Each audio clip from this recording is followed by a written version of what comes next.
Welcome back to week 7 of the ma161 calculus. My name is Götz Pfeiffer and this video is about rates of change. Here we will see several applications of the derivative. The general setup is as follows.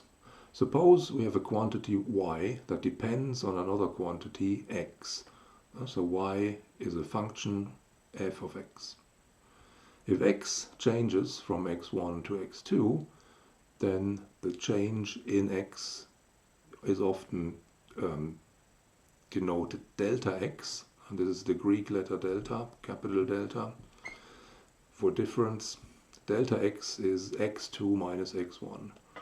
So here in the diagram, in the xy plane, we have a fat blue curve which indicates how y depends on x, and here I have marked 2 points, x1 and x2, on the x-axis, and the difference between them, the distance from x1 to x2, is delta x. Corresponding to these 2 points, with the curve of the function in mind, there's a corresponding change in y, which we denote by delta y, and that's the difference between f of x2 and f of x1. So here's f of x2, the y coordinate of that point on the curve. Here's f of x1, the y coordinate of that point, and the difference between these two is called delta y.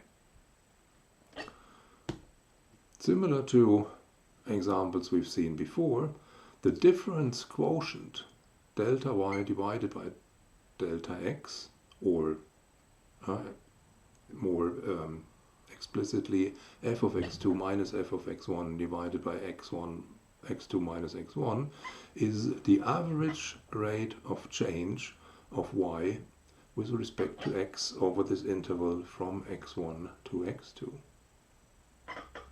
Usually one is more interested in the instantaneous rate of change of y with respect to x at a point x1 in time, and using the limit concept we can define this instantaneous rate of change, or just rate of change, as the limit as delta x approaches 0 of the difference quotient delta y over delta x, or more explicitly the limit as x2 approaches x1 of the quotient f of x2 minus f of x1 divided by x2 minus x1. That's by definition the derivative of the f function at x1. So we can now state that we can interpret the derivative f prime of a as the rate of change of y as a function f of x with respect to x at x equal to a. This rate of change concept has many applications in social and natural sciences. Here's one in economics: production costs. Suppose a manufacturer produces bolts of fabric which are fixed width, and they know that the cost of producing x meters of this fabric is a function, is c, which is a function of x measured in euro. X meters cost f of x euro.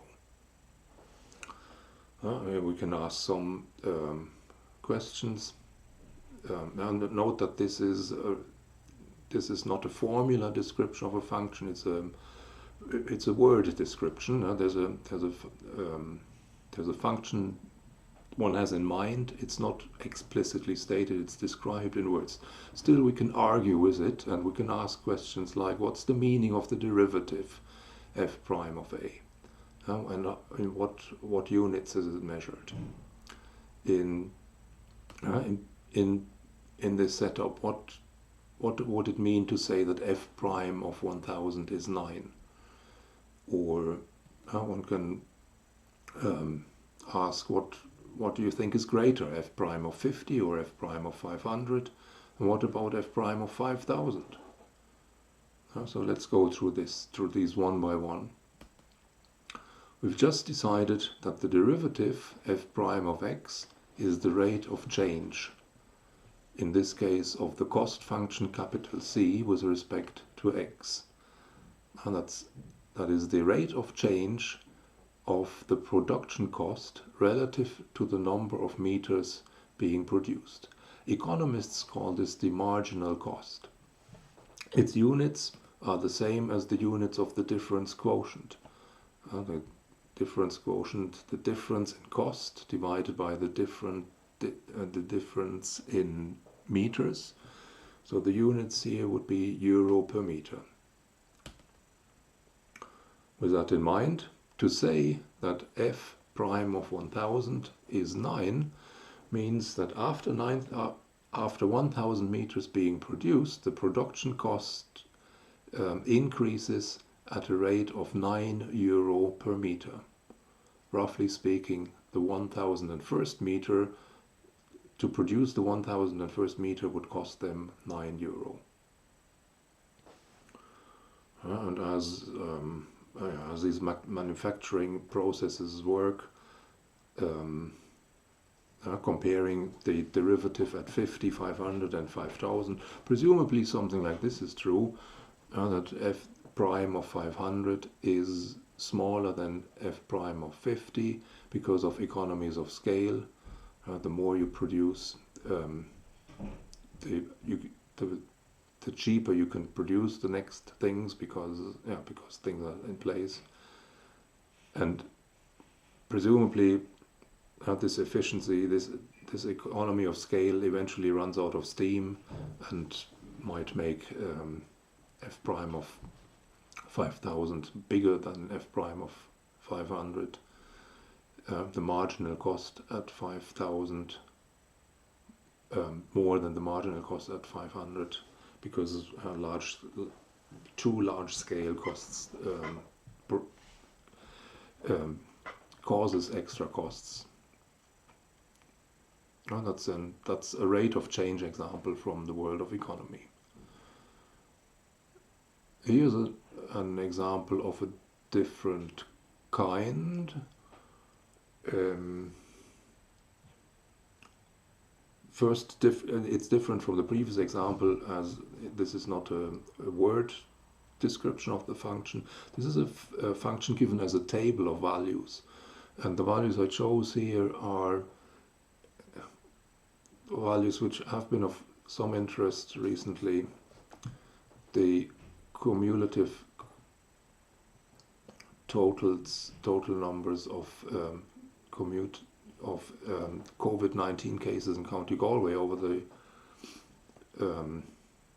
some 5 weeks in September, October, the 5 weeks leading up to the level 5 restrictions. You can find these numbers on the internet, for example, on the Wikipedia. So here are the weeks of the year, 38 to 43, and the total number of registered cases in County Galway at the time. Week 38, 564, 39, 618, week 40, 723, week 41, 859, week 42, 1123, and week 43, 1602. Similar as before, we imagine that there is a function, continuous function, say C, number of cases, as a function of time, of which this table gives us a sample of values at discrete points in time. With this in mind, we can try and estimate and interpret C prime at 40, at week 40.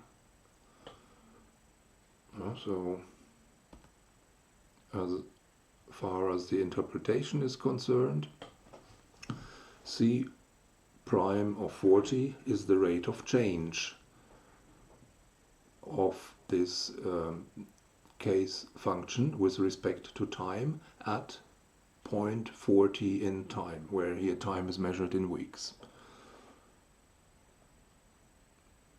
So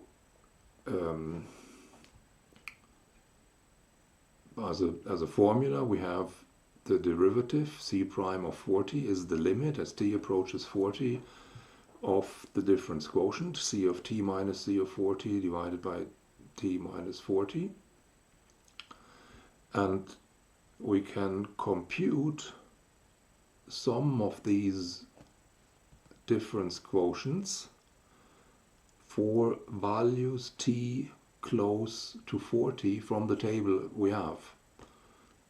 For example, if we choose t equal to 38, then we're talking about the interval from 38 to 40, and we can compute the difference quotient as the quotient of the number of cases here in week 40 minus the number of cases in week 38 divided by the difference in time, which would be 2 weeks here, and we get a value of 79.5.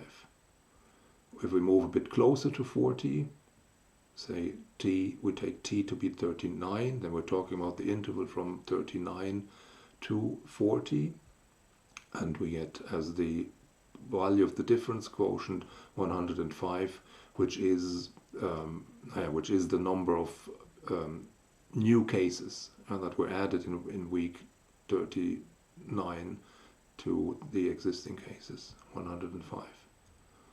Similarly, but then in the other direction, if we choose t equal to 41, we get the interval from 40 to 41 and 136 new cases.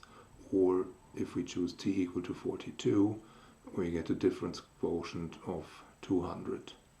And as a conclusion, we only have a sample of the values of the c function, but from this table here, assuming that, well, yeah, naturally, c is an increasing function, isn't it? The conclusion we can draw from this is that the derivative, the instantaneous rate of change of the case function at week 40 lies between 105 and 136. That's just two of many applications. Section 3.7 of the book has lots of examples of rates of change in natural and social sciences, and I recommend downloading this chapter and have a look at it.